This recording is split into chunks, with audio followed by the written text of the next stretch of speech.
고령화 사회로 접어들면서 치아 건강이 온몸 건강과 연결된다는 점이 강조되면서 치아 건강에 관한 관심이 점점 높아지고 있습니다. 치아 문제는 노년층의 일상생활과 삶의 만족도에 큰 영향을 미치기도 하는데요. 지금 여러분의 치아는 어떠신가요? 양치를 아무리 해도 계속 음식물이 좀 남아있는 느낌이 나고 저한테 자꾸 약간 냄새가 자꾸 느껴지고 그래서 그런 게 좀 불편했어요. 일을 하다 보면 말이 헛나오더라고. 그런 건 좀 있었지. 하도 그 세척하는 게 불편해서 이번에 이렇게 바꿔봤어. 털리를 하니까 그냥 이렇게 끼워 놓으니까 이거 음식물도 맛도 제대로 모르겠고 또 상대방하고 말할 때 어떻게 잘못하면 이게 또 떨어지는 경향이 있으니까 좀 안 좋더라고. 사람의 영구치는 생후 6세부터 시작하여 평생 사용해야 하지만 외상이나 노화, 치주 질환 등으로 치아를 상실하거나 이를 뽑아야 하는 경우가 있습니다. 치아가 없으면 음식을 씹을 때 불편하거나 말할 때 발음이 어색하고 외모로도 영향을 받을 수 있는데요. 일상의 불편함을 줄이고 삶의 질을 높이기 위해서는 빠른 대처가 필요합니다.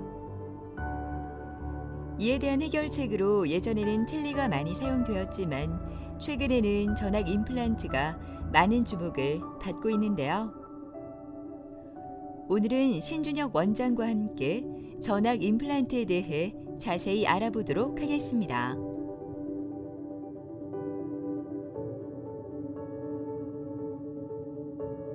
전악 임플란트는 이제 임플란트가 많이 발전함에 따라서 임플란트 치조골에다가 치아가 아예 없는 상태에서 임플란트 나사를 몇 개를 심어서 그 위에 보초를 만드는 형태인데요.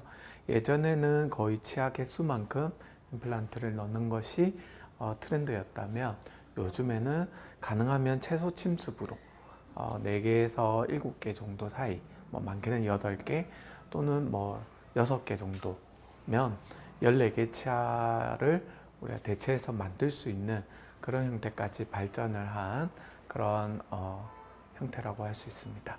전악 임플란트도 치아 타입으로 또는 오버덴처라에서 꼈다 뺐다 하는 틀니와 결합이 되어 있는 형태 또는 오론 X라고 해서 채소의 치료로, 그러니까 채소 침습으로 4개, 6개 이 정도의 임플란트 개수를 가지고 전체 치아를 만드는 그런 형태의 보초를 만들기도 하고요.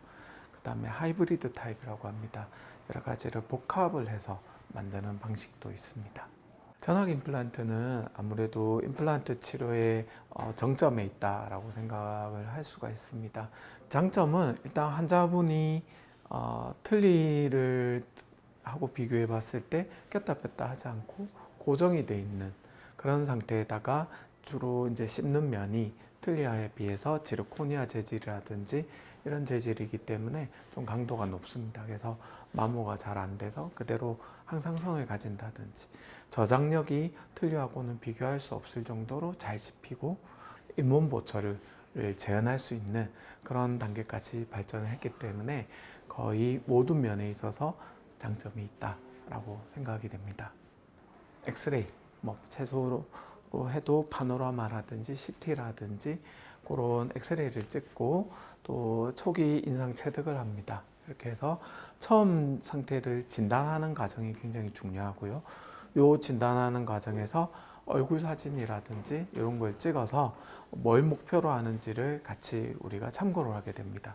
그 이후에 우리가 내비게이션이나 디지털 임플란트를 통해서 시뮬레이션을 해보고 그래서 임플란트의 개수라든지 이런 것들을 선택을 해서 이제 임플란트 수술을 하는데 치과의사의 외과적인 개입을 최소로 해서 개수도 최소화할 수 있으면 최소화하고 그렇게 해서 외과적 임플란트 시술을 하고 그 다음에 뼈하고 임플란트가 잘 붙으면 그 위에 이제 본을 뜨게 됩니다. 그렇게 해서 본을 뜨게 되면 이제 보초를 만드는 과정이 있는데 이거는 하는 의사마다 좀 많이 다르겠지만 저는 디지털 시대에 이런 수직 고경을 정하는데 3단계를 나누어서 수직 고경을 정합니다. 그렇게 해서 보철 과정이 있습니다. 그리고 보철이 완성이 되고 나면 그런 보철이 완성이 되기 전까지 뭐 얼굴 사진을 계속 찍고 여러 가지 진단 자료를 가지고 기용사분도 같이 참여를 해서 어떤 일을 만들지에 대한 고민을 같이 하는 거죠. 그래서 그렇게 하고 나서 보철이 만들어지고 나면 환자분께 이제 끼우고 장착을 하게 됩니다. 그리고 이제 유지 관리 기간에 넘어가서 혹시 어디가 재활 기간 동안 어디가 불편한지 잘 적응이 되는지 보철을 다시 수정할 부분이 없는지 이런 것들을 체크를 하는 과정. 그리고 그런 것들을 이제 이루어지고 나면 예방이라는 단계. 그래서 환자분이 이제 다시는 이렇게 나쁜 상태로 돌아가지 않기 위해서 유지 관리하는 그런 프로그램이 있습니다. 그래서 그런 단계까지가 전체적인 과정이라고 생각합니다. 영하의 기온이 계속되는 목요일 오후 포근한 머플러를 두른 박지영 씨가 치과에 들어서는데요. 환한 미소를 짓고 있지만 얼굴에는 긴장감이 가득합니다. 오늘 수술을 앞두고 있기 때문인데요. 크라운 치료를 한 치아에 문제가 생겨 오늘 임플란트 수술을 받는다고 하는데요. 믿고 이곳을 찾았지만 떨리는 마음은 어쩔 수 없나 봅니다. 이쪽에 작은 어금니가 한 10년 전쯤에 보철을 했었는데 그 한 이후로 계속 음식물이 많이 끼어가지고 나름 관리한다고 했는데 이게 오래 좀 방치되다 보니까 안으로 좀 썩어간 것 같아요. 조금 냄새도 나고 일단 음식물이 항상 먹을 때마다 끼고 양치를 아무리 해도 계속 음식물이 좀 남아있는 느낌이 나고 저한테 자꾸 약간 냄새가 자꾸 느껴지고 그래서 그런 게 좀 불편했어요. 다른 치과 가봤는데 어차피 이 치아는 이제 뽑고 수술을 해야 된다고 하시길래 또 고민하고 있었는데 주변에서 이제 여기 치과 잘한다고 소문 듣고 또 대표 원장님이 식립 잘하고 하신다 하셔가지고 그렇게 검색해보고 찾아보고 하다가 오게 됐어요. 처음 내원했을 때 치아가 이 크라운이라고 하죠. 예전에 신경치료를 하고 이를 덮어 씌운 그런 치아였는데 이제 신경이 없다 보니까 감각이 없어서 안으로 이가 썩은 걸 이제 모르고 계셨던 분이에요. 심지어는 치과에서 종사를 하시는 분인데도 본인의 치아가 그렇게 썩은지를 몰랐던 거죠. 그래서 시간이 흐르고 어느 날 갑자기 뚝 하고 치아가 부러졌는데 보니까 이가 안으로 다 삭아서 더 이상 이를 살릴 수 없는 그런 상태로 내원을 하셨습니다. 그래서 어쩔 수 없이 발치를 하게 되었고 또 발치를 한 부위에 양옆의 치아를 건드리지 않고 그 치아로만 해결을 하는 임플란트 치료로 결정하게 됐습니다. 이제 뼈가 좀 많이 약하시기 때문에 한 3개월 정도 지나서 이제 뼈하고 임플란트가 잘 굳게 되면 저희가 살짝 열어서 위에 단추를 달아요. 그리고 잇몸살이 이제 낫게 되면 본을 떠서 디지털 보철을 만들 겁니다. 요거는 우리가 스캔해서 만들 수 있는 보철이고 뭐 그런 과정을 하면 이제 치료가 완료가 돼서 뭐 자연스럽고 잘 씹히는 그런 형태 보철이 완성될 거예요. 위에 이가 하나도 없어 완전 틀니를 사용하고 있었던 안상욱 아버님은 요즘 새로운 삶을 살고 있는 것 같습니다. 집사람이 이제 임플란트를 하고 있었거든. 하고 있었는데 상담을 1차적으로 해가지고 내가 한 2개월을 기다렸어. 막 할까 말까. 왜냐? 틀니를 해도 큰 불편이 없었기 때문에 했는데 이제 틀니가 조금 이상이 있었기에 이왕 하는 것만 해보자. 그래 땡겨.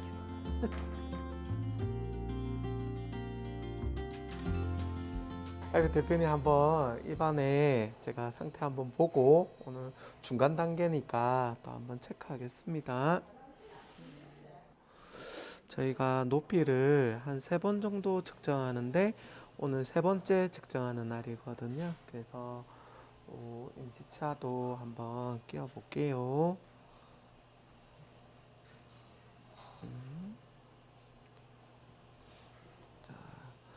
전체 임플란트 같은 경우에는 잇몸뼈가 많이 소실이 되어 있으시기 때문에 잇몸뼈도 우리가 보철에 포함을 시키거든요. 그래서 잇몸도 인공적으로 만들고 그 위에 치아도 만들고 그런 과정입니다. 이쪽으로 고개 한번 돌려보시겠습니까?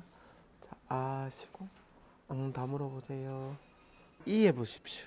여기까지가 이제 치아가 보이는 곳이고 이제 어디까지 잇몸을 만들지도 저희가 평가하는 거고 요 티타늄 프레임 위에 이제 다음번에 요 잇몸 색깔에 맞춰서 인공 잇몸을 만들어 드릴 거예요. 지금 여기는 저 이를 만드시는 직접 만드시는 기용사 선생님이시거든요. 그래요. 한번 같이 보고 저희가 여기서 직접 만드는 거니까 어떤지 한번 저희 선생님도 체크하고 한번 평가를 좀 해주시면 좋을 것 같아요. 뭐 완성이 되면 이쁘겠네. 고생 많이 하셨는데 요 이제 다음번 오면 이제 그때부터는 이제 틀리는 평생 없다라고 생각해 주시면 됩니다.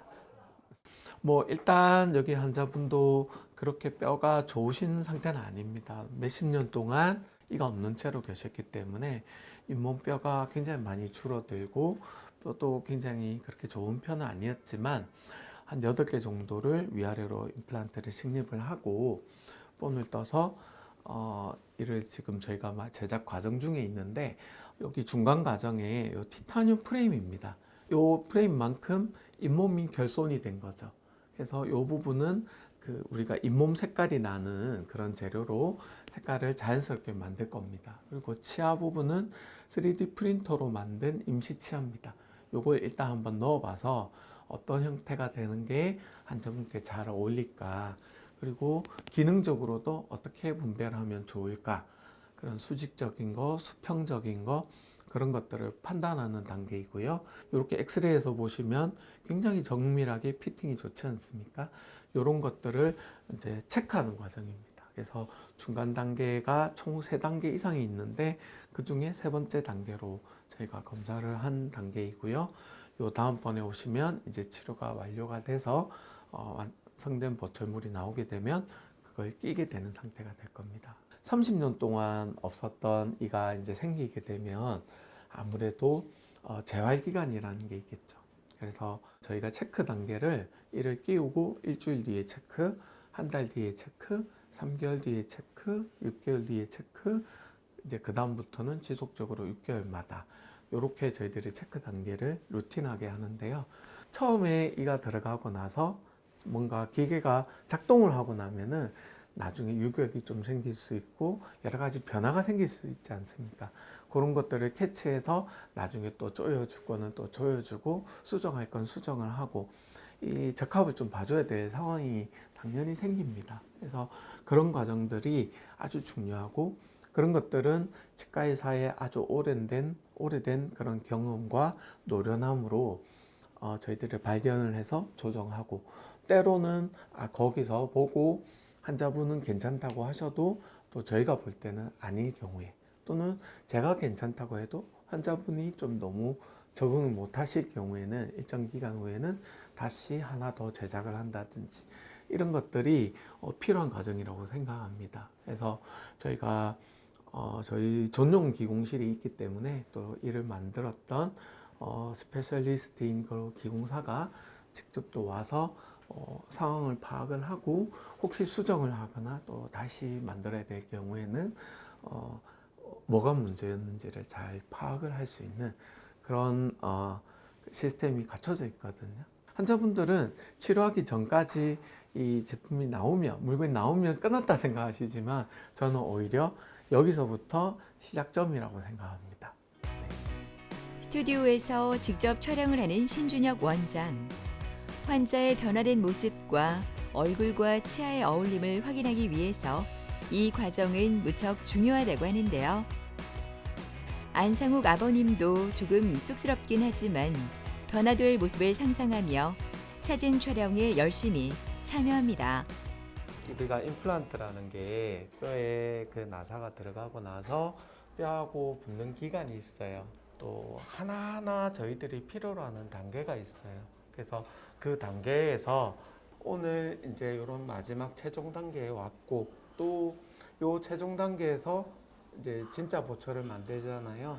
이제 기공실에서부터 시작을 해서 보초를 만듭니다. 근데 제가 이렇게 이를 만드는 이유는 이제 틀니는 다시 쓰지 않게끔 도와드리겠다. 예, 감사합니다. 그게 이루어질지는 저도 모르겠지만 제 목표는 그렇습니다. 그래서 다음번에 이가 나오고 나면 거기서 끝나는 게 아니라 저희가 엄청 귀찮게 해드릴 거예요.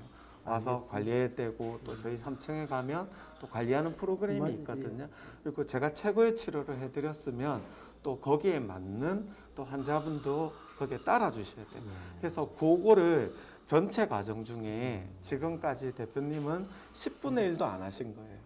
보철이 이제 나오게 되면 그때부터 본 게임이 시작이 되는 거예요. 그래서 조금 기다려 주신 만큼 요 이가 나오고 난 다음까지는 그 전에는 제가 뭔가를 말씀을 많이 드리기에도 나온 결과가 없으니까 예. 그런 거고 이제 결과가 나오게 되면 거기서부터 이제 대표님께서 어떤 불편이 있다. 그 다음에 어떻게 제가 개선을 해야 되겠다.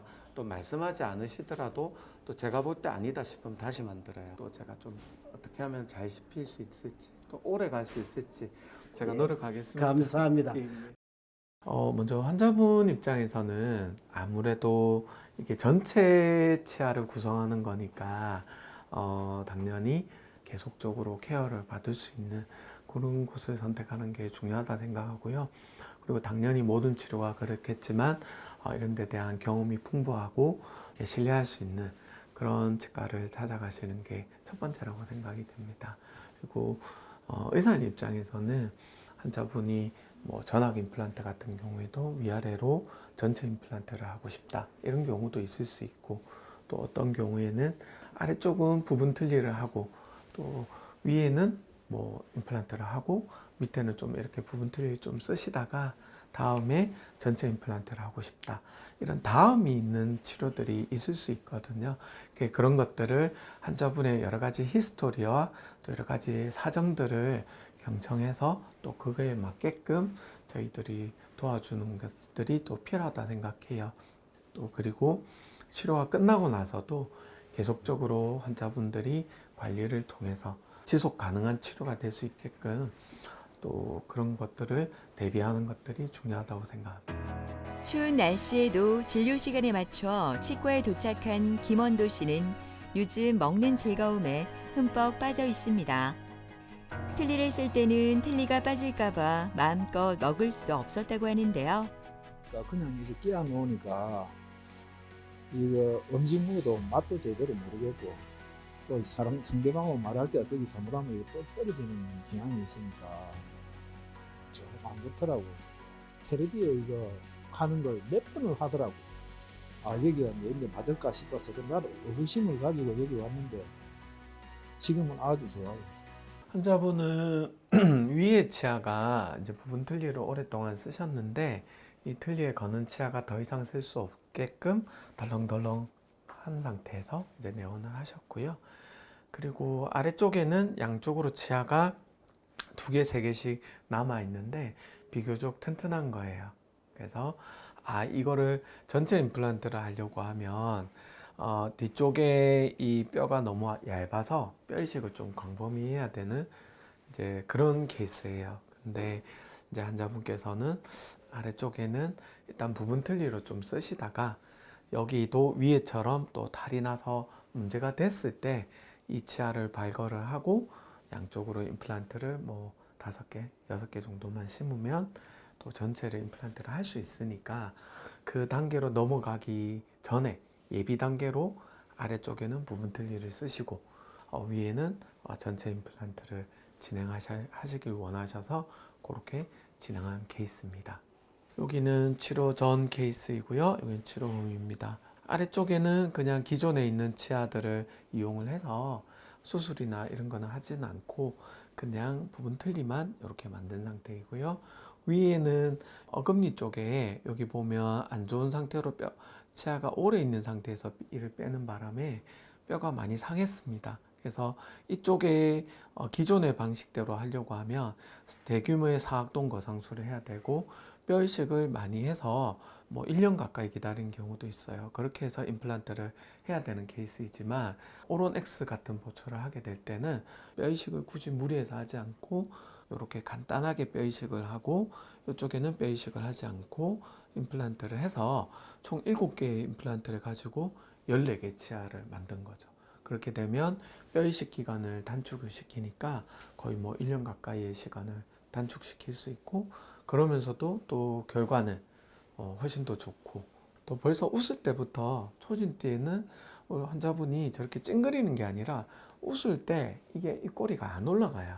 그래서 억지로 이렇게 하면 저런 표정이 나오게 되거든요. 근데 이가 들어가고 편안해지니까 이 입꼬리가 올라가는 게 자연스러워지는 거죠. 그래서 그런 변화들이 이제 이런 임플란트 치료를 통해서 저희들은 구현해낼 수 있는 그런 장점이 있습니다. 임플란트는 우리가 신경치료 hen치아보다도 더 감각이 없는 상태입니다.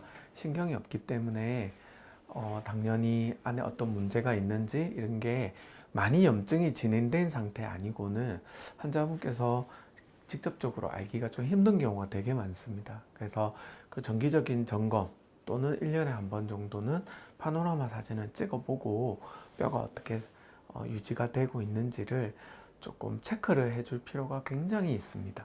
그래서 임플란트 치료를 하고 나서 난 괜찮아 하고 너무 방치를 하신다면 또 자연치보다 더 공격을 받기 쉬운 그런 상태이기 때문에 정기적으로 치과에 오셔서 관리를 좀 하시는 게 좋고, 더구나 또 요즘에는 이 관리 파트도 굉장히 발전을 했습니다. 그래서 환자분들을 대신을 해서 주기적으로 강제적으로 치과에서 환자분들 약속을 잡아서 뭐 2달에 한 번씩이라든지 이렇게 대신 양치를 해준다든지 뭐 어떤 약제를 바른다든지, 우리가 안티에이징이라고 하잖아요.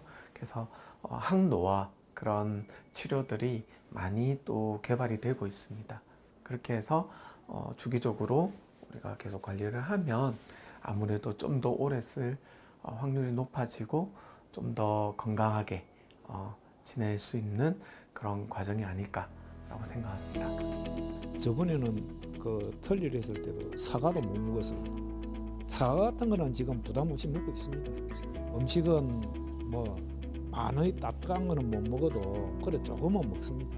그러고 상대방하고 대화할 때에 뭐 이빨이 다 있으니까 그게 좋죠. 개인적인 바람이에요. 이 위치로 그대로 계속 갔으면 싶은 게 제 개인적인 바람이죠. 뭐 제 같은 경우에는 지금 아주 부담 없이 지금 쓰고 있으니까 지금 만족하고 있습니다. 최근 디지털 기술이 많이 발전하고 있습니다. 치과에서도 우리 지금은 트렌드가 채소 침습이라는 트렌드가 지금 많이 화두입니다. 이 말은 무엇이냐? 임플란트의 개수를 줄여서 4개에서 6개 정도로 줄이고, 그렇게 함으로써 환자의 트라우마를 줄이고 또 의사의 외과적 개입을 최소화시키면서, 그러면 또 환자 입장에서는 시술 시간이 단축이 되고 또 무서움도 줄여들 수 있고, 또 전신질환자나 고령이나 예전에는 가능하지 않았던 케이스들이 가능한 그런 영역으로 많이 들어오게 됩니다. 이런 발전이 있는 만큼 또 환자분들께서도 너무 두려워하지 마시고 치과에 방문을 하셔서 상담을 한번 받아보시는 게 어떨까 추천드리고 싶습니다. 치아는 단순히 음식을 씹는 역할만 하는 것이 아니라 건강과 삶의 질에 매우 큰 영향을 미치는데요. 앞으로 더 나은 삶을 위해 치아를 더 유심히 챙겨봐야 하지 않을까요?